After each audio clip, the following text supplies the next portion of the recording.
All right, everyone, welcome to another Beach Cliff Studios video. Today, as you read in the title, we're giving you some tips for Cedar Point. So let's get into it. And just a reminder, if you're new to the channel, make sure you subscribe, like, comment, do all that good stuff. Do all that good stuff. And especially if you know any tips that we happen to not mention on here. Tell us in the comments. Put in the comments.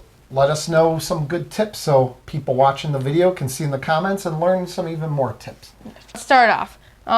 Let's start off with these aren't in order. These are just These are just five tips that we could think of. Yes. So starting off at the first one, number one is this is for pass holders mainly. So we will do some non-pass holder stuff later, but this specific tip... And mainly platinum pass holders because you have a full hour for early opposed entry. To gold passers. Because we're talking about early entry. Yeah. So... Gold passers only have a half an hour, so this wouldn't work as well. So for early entry, once you go in the park, it's probably a habit to go straight back to Steel Vengeance. And it'll probably be an hour wait even during early entry, so you'll get in one ride during early entry. That's no good. Or even if it's 40 minutes. Yeah. Unless you park in the back and book it to Steel Vengeance. Park in the back. Then you might make it there with only a 20 or 30 minute wait or whatever. But the point is that you'll be using most of your time in queue for Steel Vengeance when you could be riding other stuff too. So this isn't this is what we've learned. Yes. We tried this out and we moved on to start with Millennium. So go straight to Millennium. And it's going to be a walk-up. If you go book it to Millennium, it's going to be a walk-up. You're going to get on that in like 5-10 minutes. Then, after you get off Millennium, you go to Maverick. Which is not far of a walk at all. Huh? I mean, yeah, it's not far. And then you go in, and Maverick should also be a walk-up because everyone's in line for Steel Vengeance. So once you ride Maverick, that's 2 rides, and early entry isn't even over yet. Then you go to Steel Vengeance, and you wait, and that hour, and you'll still get in line before the park opens for the general public. For the GP. Yeah. So you might not get on Steel Vengeance technically during that hour, but you'll be in line. Yes, you'll be in line plus getting on 2 other rides. So would you rather get on 1 ride or 3? So number 2 is, this kind of goes along with the first one. Enter through the resort/Magnum entrance. So you might be like, oh yeah, I know where that is. So there's 2 parking lots you get in the park. There's the front, that obviously it's the front parking lot. You know it, you see it, you park in it. Mm-hmm. But then if you go along a little road to the left, you might think it's for workers only, but it's not. You go along that road and it's going to take you right next to Millennium, Blue Streak, Maverick. You go back there to get to like Hotel Breakers and stuff. If you've ever stayed at Hotel Breakers, or if you go to their water park, then that's usually where you would park. Yes. But a lot of people don't know you can park there no matter what. Take that little road, go by Magnum, right by Magnum. Yeah, you enter right and you come in right under like the brake run. All right, number 3. This is a big one. It's a big boy. It's not really a big boy. It's a big boy to Joe. It's a great one, though. This is a good one.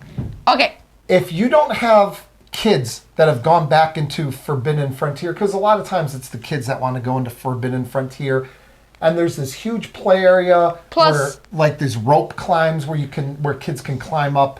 Yeah, but it's not a play area. Like, there is one, but it's just really cool. If you haven't been to Forbidden Frontier, go there because they have a bunch of actors who talk to you and interact with you, and they have a bunch of events. But let's get to the point. The point is, Forbidden Frontier has an area with a lot of hammocks. Hammocks are the best invention ever. Oh my God. When you've been walking around all day and you're hot and you're tired and your feet hurt, and you want to take a little break from riding things. Yes, you could go to Starbucks, which is at night, which is amazing, but that's at night.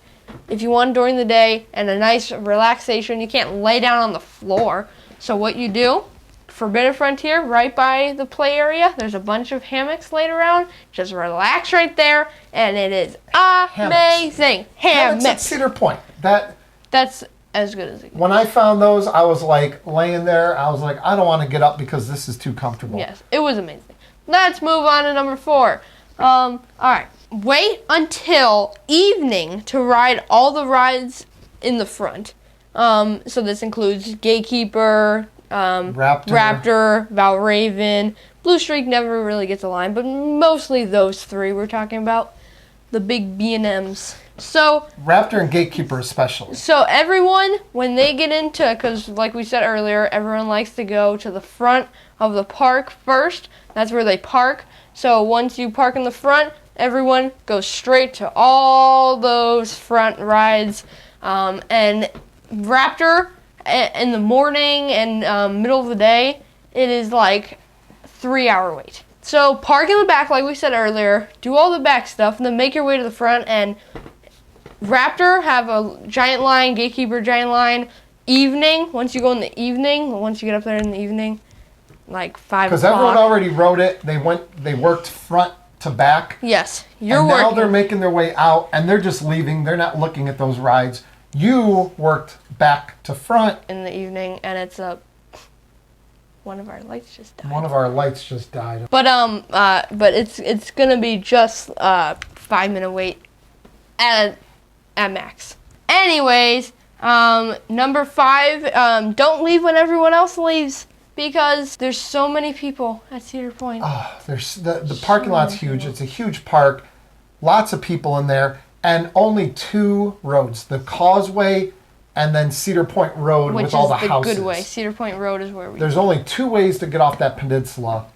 And when you get, 6,000 cars in the parking lot or whatever it holds, when you get 6,000 cars and then in the back, you could have imagine being thousands of cars trying to get out at once, and it's awful. When they close. So either there's 2 options.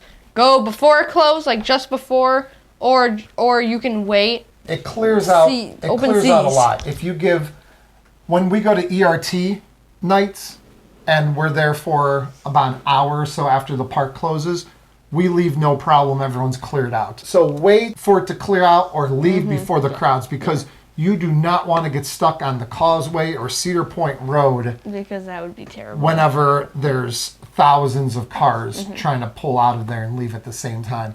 But that wraps up our video. Hope you liked it. Hope you found this helpful. And try some of these. Try them. Give these a try and let us know how they work. The season, how they worked for you. Because they work well out for us. If it was better, or if you tried it and it was worse. And you're like, oh, this sucks. Why did you recommend this? All right. Make sure you subscribe. Make sure you like. Make sure you comment. Do not dislike. We'll see you guys next time. Bye. Outro. There's not an outro.